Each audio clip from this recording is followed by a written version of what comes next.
Coba bayangkan sebuah dunia tanpa bahan bakar fosil. Tidak ada bensin, tidak ada batu bara, dan tidak ada gas alam. Semua energi datang dari sumber terbarukan, matahari, angin, dan air. Kedengarannya seperti mimpi kan? Langit biru yang bersih, udara segar, tidak ada lagi emisi karbon, dan bumi bisa pulih menjadi hijau kembali. Tapi, apakah ini benar-benar mungkin? Bisakah dunia kita 100% hidup dari energi terbarukan? Atau, jangan-jangan ada sesuatu yang tidak kita sadari di balik ide besar yang terdengar sempurna ini? Mari kita mulai dengan sebuah fakta sederhana. Saat ini, seluruh dunia menggunakan sekitar 600 exajoule energi setiap tahunnya. Lebih dari 80% dari jumlah itu berasal dari bahan bakar fosil minyak, gas, dan batu bara. Kalau kita ingin mengganti semuanya dengan energi terbarukan, kita harus mencari sumber lain yang bisa menghasilkan energi dalam jumlah yang sama besarnya, tanpa merusak lingkungan, dan yang paling penting, bisa diandalkan setiap saat. Masalahnya, matahari tidak bersinar 24 jam, angin juga tidak selalu bertiup kencang, dan listrik, ternyata, tidak bisa disimpan dengan mudah dalam skala yang sangat besar. Jadi, bahkan sebelum kita bicara soal biaya, kita sudah dihadapkan pada tantangan teknis yang paling mendasar.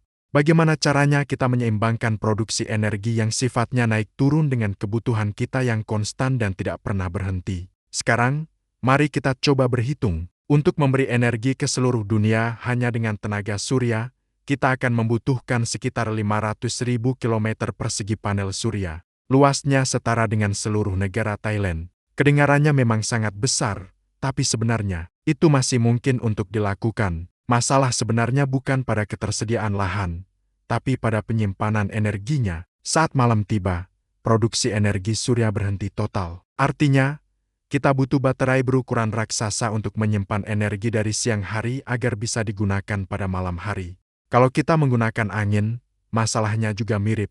Kecepatan angin bisa berubah-ubah setiap jamnya, jadi kita tetap butuh sistem cadangan agar lampu di rumahmu tetap bisa menyala. Dengan kata lain, kita tidak kekurangan sumber energi terbarukan, yang kita kekurangan adalah cara yang efisien untuk menyimpannya. Dan sekarang, mari kita bicara tentang penyimpanan energi yaitu baterai.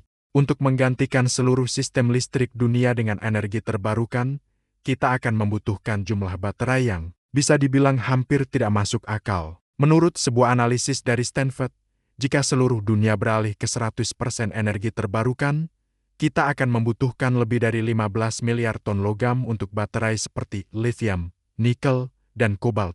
Dan penambangan logam-logam ini ternyata tidak kalah merusak lingkungan dibandingkan dengan menambang minyak. Ada limbah tambang, polusi air, hingga isu kemanusiaan yang terjadi di daerah-daerah pertambangan di Afrika. Jadi, ironisnya, jalan menuju energi hijau ternyata masih belum sepenuhnya hijau. Setidaknya, untuk saat ini. Lalu, apakah ini berarti kita harus menyerah dan tidak bisa mencapai dunia dengan energi bersih? Tentu tidak. Kuncinya bukanlah mengganti semua energi dengan satu solusi tunggal, melainkan membangun sebuah ekosistem energi campuran. Kita bisa menggunakan energi surya dan angin untuk daerah-daerah yang punya potensi besar.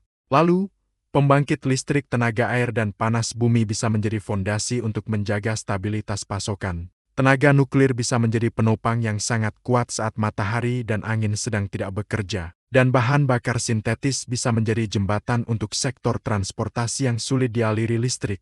Dengan kata lain, dunia masa depan bukan tentang satu jenis energi super, tapi tentang sebuah puzzle raksasa yang harus kita susun bersama-sama. Dan setiap negara punya potongan puzzle yang berbeda. Indonesia, misalnya, punya kekuatan besar di bidang panas bumi dan biomasa. Negara lain mungkin lebih unggul di energi surya atau angin.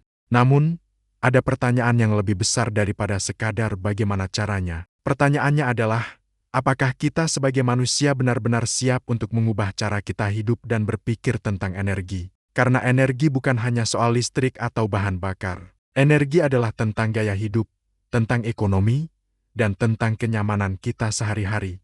Mungkin, perubahan terbesar bukanlah ada di panel surya atau baterai, tapi ada di dalam cara kita menggunakan energi itu sendiri. Bagaimana kalau kita tidak hanya fokus mengganti sumbernya, tapi juga mulai mengurangi kebutuhannya? Bagaimana seandainya kita mengganti semua energi dengan energi terbarukan? Secara teori, itu bisa. Secara teknologi, Mungkin dalam beberapa dekade ke depan kita akan sampai di sana. Tapi secara sosial dan ekonomi, kita semua masih dalam tahap belajar. Energi terbarukan bukanlah akhir dari perjalanan, tapi sebuah awal dari cara baru bagi manusia untuk memahami batas kemampuan bumi ini. Karena pada akhirnya, energi yang paling berkelanjutan bukanlah yang berasal dari matahari atau angin, tapi yang berasal dari kesadaran kita sendiri. Terima kasih sudah menonton. Jika kamu suka dengan konten seperti ini, jangan lupa untuk subscribe dan nyalakan notifikasinya ya. Sampai jumpa di video berikutnya.